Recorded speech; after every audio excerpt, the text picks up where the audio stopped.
ഇഷ്ടമില്ലാതെ ഈ ജോലി ചെയ്യാനും പറ്റില്ല. കാരണം അത്രത്തോളം മനസ്സ് അതിൽ വെച്ചുകൊണ്ടല്ലാണ്ട് ഈ ജോലി ചെയ്യാൻ പറ്റില്ലല്ലോ. അത് മനസ്സിലാക്കാനാകുന്നു എത്രത്തോളം ദുർഘടമാണ് അല്ലെങ്കിൽ എത്രത്തോളം ബുദ്ധിമുട്ടേറിയതാണ് നിങ്ങളുടെ ഓരോ ദിവസവും എന്ന്.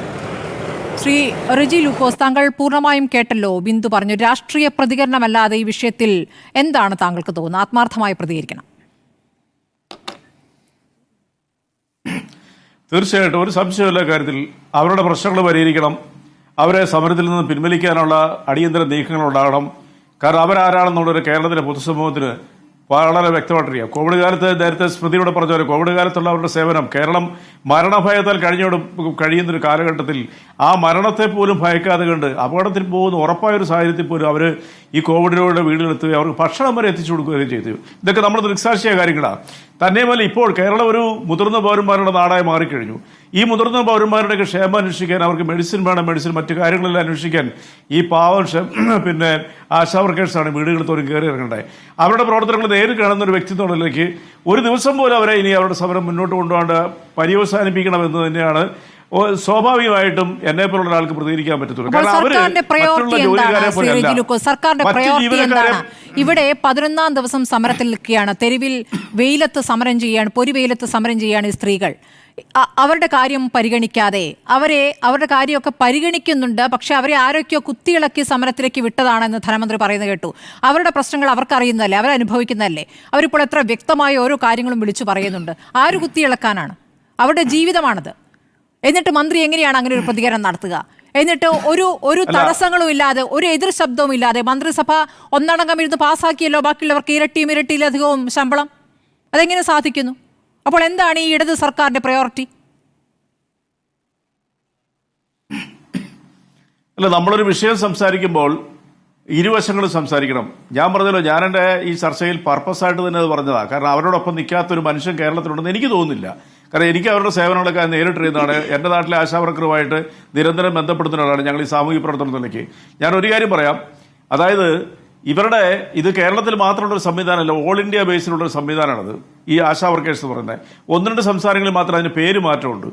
അവിടെ മന്ത്രി വീണ ജോർജ് പറഞ്ഞ കാര്യങ്ങളെ അവരോടുള്ള ശത്രുതയുടെ പേരിലാണെന്നൊക്കെ പറഞ്ഞ് വ്യാഖ്യാനിക്കുമ്പോൾ നിങ്ങളൊന്ന് മനസ്സിലാക്കണം.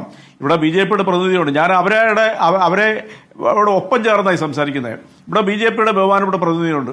കേന്ദ്ര സർക്കാർ കഴിഞ്ഞ ഏതാണ്ട് മാസങ്ങളും വർഷങ്ങളുമായിട്ട് കേരളത്തിലെ ആശാവർക്കർക്ക് മാത്രമാണ് പണം പിടിച്ചു വെച്ചിരിക്കുന്നത്. നിങ്ങളൊന്ന് വെബ്സൈറ്റിൽ നോക്കൂ, ബാക്കി എല്ലായിടത്തും പണം റിലീസ് കൊടുക്കുന്നുണ്ട്. പാവപ്പെട്ട ഈ കേരളത്തിലെ ജനങ്ങളോടുള്ള രാഷ്ട്രീയ ശത്രുത അത് ഈ ആശാവർക്കന്മാരോട് തീർക്കാവോ? 7000 രൂപ എന്ന് പറയുന്നത് നാരങ്ങ വെള്ളം കുടിക്കാനുള്ള പൈസയുണ്ടോ?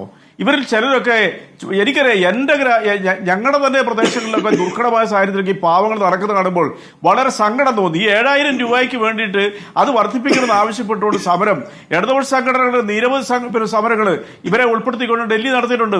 എന്തുകൊണ്ടാണ് ഈ കേന്ദ്ര സർക്കാർ ഇത്രയ്ക്ക് ദയാരഹിതമായിട്ട് പെരുമാറിക്കൊണ്ടിരിക്കുന്നത്? അപ്പൊ നമ്മൾ ചർച്ച ചെയ്യുമ്പോൾ ഇതെല്ലാം പറയണ്ടേ?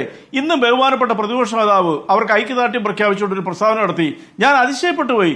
ഇവരുടെ കാര്യത്തിലായാലും രാഷ്ട്രീയം കാണാതിരിക്കട്ടെ. അദ്ദേഹം പറഞ്ഞ വാക്കുകൾ എന്താ? എന്തുകൊണ്ടാണ് ഈ കേന്ദ്ര സർക്കാർ ശത്രുത ഇവരോട് കാണിക്കരുതെന്ന് പറയാറുന്നത്? ഇതൊക്കെ കേരളം തിരിച്ചറിയണ്ടേ? പക്ഷെ എങ്കിലും ഞാൻ അടിവരയിട്ട് പറയുന്നു, ഇവിടെ KV തോമസ് പറഞ്ഞൊരു കാര്യത്തിൽ എനിക്ക് പ്രതികരിക്കാറുണ്ട്. KV തോമസിനെ പോലൊരാള് ജനിച്ചപ്പം മുതലേ ഇങ്ങനെ പദവികളൊക്കെ വഹിക്കുന്ന ഒരാള്. ഞാനൊരു CPM മെമ്പറാണെങ്കിലും പറയുന്നത് എനിക്കൊരു മടിയില്ല. അദ്ദേഹം സമ്പത്തിന് കിട്ടുന്ന പൈസ എനിക്കും കിട്ടത്തുള്ളൂ. അപ്പൊ കുറ്റം മുഴുവൻ സമ്പത്തിന്റെ സർക്കാരിന്റെ തലയിൽ അദ്ദേഹം തനിക്ക് ശമ്പളം വേണ്ട, ഓണറേറിയം മതി എന്ന് പറയുന്നത് കൊണ്ടാണ് എല്ലാ പെൻഷനും ഇങ്ങോട്ട് പോരട്ടെ എന്നുള്ളതുകൊണ്ടാണല്ലോ. അധ്യാപനം എന്നുള്ള പെൻഷനുണ്ട്, MP എന്നുള്ള പെൻഷനുണ്ട്, MLA എന്നുള്ള പെൻഷൻ എല്ലാം അങ്ങോട്ട് പോരട്ടെ എന്നുള്ളതാണ്. അപ്പോൾ അത് സർക്കാർ അതേപടി അംഗീകരിച്ച് കൊടുക്കുകയും ചെയ്തു. സർക്കാരിന് അറിയില്ല ഇതൊന്നും? അല്ല, ഇത് കേൾക്കൂ. സർക്കാരിന്റെ കാര്യത്തിലേക്ക് ഞാൻ വീണ്ടും വരാം. നിങ്ങൾ സർക്കാരിനെ മാത്രം ഞാൻ കുറ്റപ്പെടുത്താതെ, അതായത് അദ്ദേഹത്തിന്റെ സേവനങ്ങളെ കുറിച്ച് ഒരു തരത്തിലും ഒരു വിമർശനാത്മകമായ രീതിയിൽ എനിക്കില്ല. കാരണം അദ്ദേഹം ഡൽഹി ചെയ്ത സേവനങ്ങളെ കുറിച്ച് വളരെ വ്യക്തമായിട്ട് എല്ലാവർക്കും അറിയാം. അദ്ദേഹം വളരെ കണക്റ്റഡ് ആണ് ഇന്ത്യയിലെ സമുന്നത രാഷ്ട്രീയ നേതാക്കളും ഭരണകർത്താക്കളുമായിട്ട്. പ്രധാനപ്പെട്ട കാര്യമുണ്ട് റെജി ലൂക്കോസ്. കണക്റ്റഡ് ആണെങ്കിൽ ഈ ഇൻസെന്റീവ് മേടിച്ചു തരാൻ കൂടി അദ്ദേഹം പ്രവർത്തിക്കണമല്ലോ, അല്ലേ?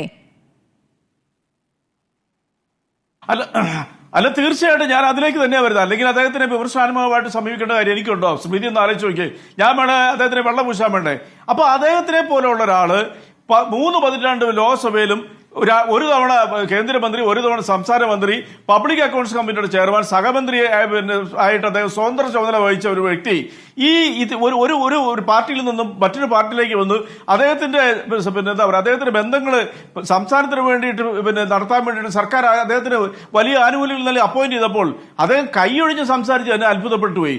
അതാണ് അദ്ദേഹം അറിഞ്ഞില്ല എന്ന് പറഞ്ഞ 15 ലക്ഷം രൂപയായിട്ട് വർദ്ധിപ്പിച്ച വിവരം. അപ്പൊ സകലതും അദ്ദേഹത്തിന് ഇടതുപക്ഷ സംസ്ഥാന സർക്കാരിന്റെ തലയ്ക്ക് വെച്ചിട്ട് ചെയ്ത് വളരെ മോശമായി പോയി. അല്ലല്ല, മനസ്സറിഞ്ഞ് പറയുന്നതിന് മുൻപ് ചെയ്തു കൊടുക്കുകയാണ്. ഇവിടെ 11 ദിവസമായി തെരുവിൽ സമരം ചെയ്യുന്നവരെ കാണുന്നില്ല. അങ്ങനെയല്ല ഞാൻ അതിലേക്ക് വരാം. അദ്ദേഹം അറിഞ്ഞില്ല എന്നുള്ള സ്ഥിതിക്ക്, തനിക്കിതൊന്നും അറിയുന്നില്ല സ്ഥിതിക്ക് സർക്കാർ അദ്ദേഹത്തിന് 15 ലക്ഷം രൂപ വർദ്ധിപ്പിച്ച 5 ലക്ഷം രൂപ പിൻവലിക്കണം. ഞാൻ ഈ ചർച്ചയിൽ വളരെ വിനീതമായിട്ട് സർക്കാരിനോട് ആവശ്യപ്പെട്ടു. അദ്ദേഹം ഒന്നും അറിഞ്ഞില്ല, ഞാൻ അറിഞ്ഞില്ല, സർക്കാർ തന്നു, ഞാൻ എന്നാ ചെയ്യാനാ? എനിക്കിപ്പോ നാളെ 50 ലക്ഷം രൂപ തന്നാലും ഞാൻ ഒരു തെറ്റുകാരനല്ല. പൈസ പോകുന്ന അദ്ദേഹത്തിന്റെ പോക്കറ്റിലേക്കല്ലേ.